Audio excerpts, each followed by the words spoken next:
Hey everyone, Scott Cameron with MarineMax Brick, New Jersey. Today we're going to take a walk through the Sailfish 272 center console. Let's start in the transom. We do have a ladder in the back. On the starboard side, port side, we do have an insulated box for some drinks. We have twin 200 Yamaha 4-stroke engines. And I love the setup in the back on these Sailfish. We have rod holders angled out already. We have space for a knife and pliers. You do have a fold-out bench seat in the back as well. We have a live well. All the cleats on the Sailfish are recessed, which gives you greater flexibility when fishing. The back console, we have a wet bar, cup holders. We also have another live well in here. Underneath, this is a pull-out cutting board.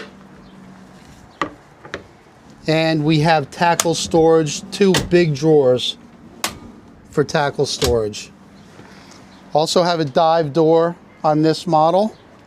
Moving up, we have some rod holders, both port and starboard.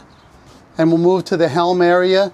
You have access for your life jackets. We have speakers in the towers, trolling rod holders, in addition to the rocket launcher, courtesy lights up top, twin chairs at the console, digital electronic controls, Garmin technology, and a Fusion sound system, along with Bennett trim tabs.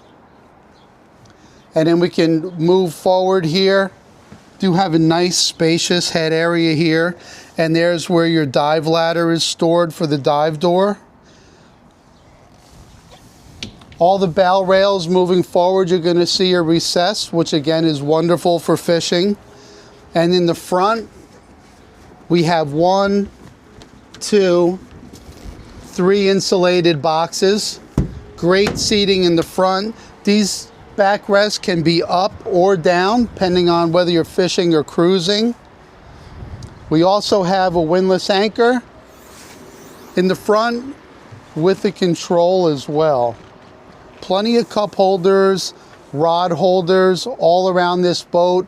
We also have spreader lights fore, aft, and port and starboard. So the boat is well equipped, great lighting, great fishability, very family friendly boat. So if you want to come see this, come see me, Scott Cameron, at MarineMax Brick, New Jersey.